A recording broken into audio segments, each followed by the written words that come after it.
Ya, kalau Indonesia kembali lagi di Kumpul Keluarga masih membahas tentang si anak kedua atau si anak tengah. Bayu, ini biasanya kan kalau di Indonesia khususnya ya, kalau anak kedua apalagi dengan jenis kelamin yang sama, pakai barang turunan kakak. Oh ya. Itu kan sering sekali. Ini ada pengaruhnya nggak sih? Karena kan memang biasa kakak berarti dapat yang baru, yang terbaik gitu. Walaupun bukan berarti anak kedua tidak dapat yang terbaik, tapi kan memang bukan barang yang dia miliki sendiri begitu ya. Ini ada nggak sih pengaruhnya sebenarnya?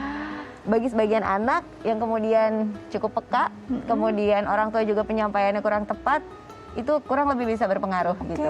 Karena anak merasa bahwa kenapa kakak dapat baru, aku pakai punya kakak gitu. Jadi sepatu aku yang benar-benar baru yang mana gitu kan. Baju aku yang benar-benar baru yang mana mah gitu. Nah kadang orang tua berpikirnya kan masalah praktis aja. Sayang bajunya baru dipakai sebentar, udah nggak muat simpen nanti buat adiknya gitu. Tapi itu kalau bisa dibilang apakah itu kemudian menimbulkan efek psikologis tertentu bagi anak?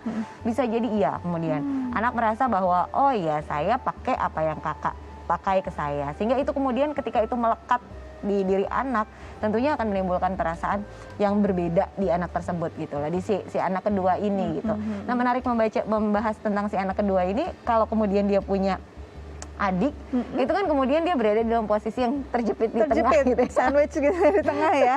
Dan itu kadang-kadang memang membuat satu dinamika kepribadian sendiri yang membentuk si anak kedua itu gitu. Makanya sering ada stereotip sebenarnya. Anak kedua, terutama anak tengah biasanya suka pemberontak katanya gitu ya. Apakah ini karena kebanyakan tadi aku bilang digeneralisasi karena banyak hal timbul seperti itu, atau mungkin memang bisa jadi karena kondisinya memengaruhi? Oke, kalau secara kondisi memang kita nggak bisa bilang oh semuanya gitu. Digeneralisasi sangat mungkin gitu kan. Tapi apakah mungkin kondisinya menjadi memberontak begitu gitu kan?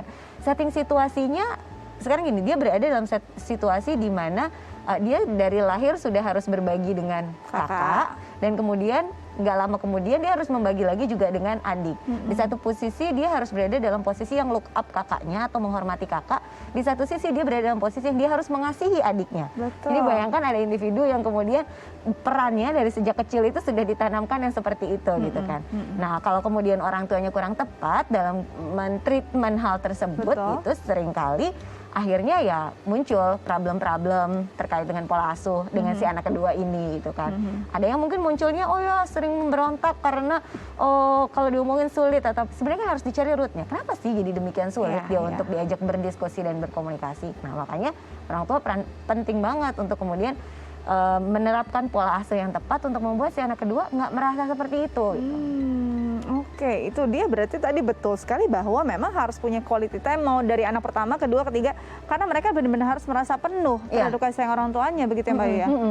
Oke, jadi memang ini susah-susah gampang, perlu waktu ekstra juga untuk orang tua memperhatikan benar-benar, apalagi kalau mungkin mobilitasnya tinggi, tidak bisa bersama anak selalu begitu ya.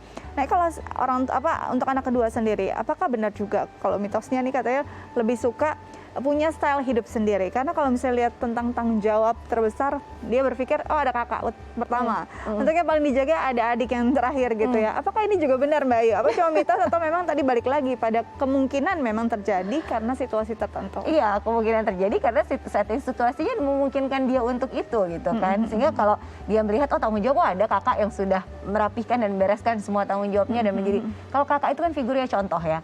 Seringkali orang tua kemudian bilang bahwa harus lihat kakak gitu kan, coba lihat contoh kakaknya, walaupun itu sangat-sangat tidak dianjurkan dalam komunikasi di pengasuhan gitu ya. Itu nggak tepat untuk kemudian membandingkan lihat kakak atau lihat adik. Tapi dalam setting situasi yang seperti itu seringkali membentuk anak kedua merasa bahwa oh ya udah ada kakak, kemudian ada adik, sehingga ya udah aku bisa lakukan apa yang ku mau gitu sendiri gitu. Betul. Nah ini yang jadi PR juga mungkin kalau saya di keluarga anak pertama misalnya, ada satu hal yang mungkin anak pertama kehadirannya belum bisa ada di waktu yang secepat-cepatnya, berarti kan keputusan atau harus diambil anak kedua.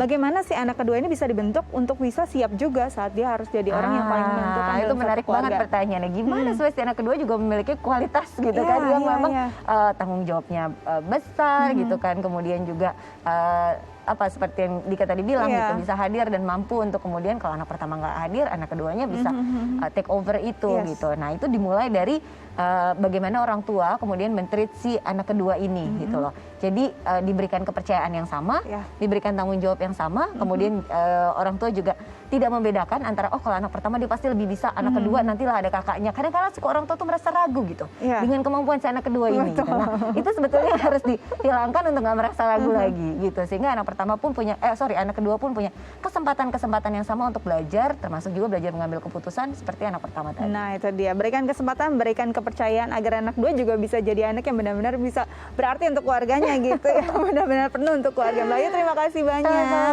Tetap jaga kesehatan biar bisa berbagi lagi di kumpul keluarga. Terima kasih Dika juga ya. Oke, nah Call Indonesia bagaimana? Sudah dicatat semua tips dari Mbak Ayu Sutomo kan? Nanti kita ngobrol lagi, tapi saya harus pamit undur diri. Sampai jumpa.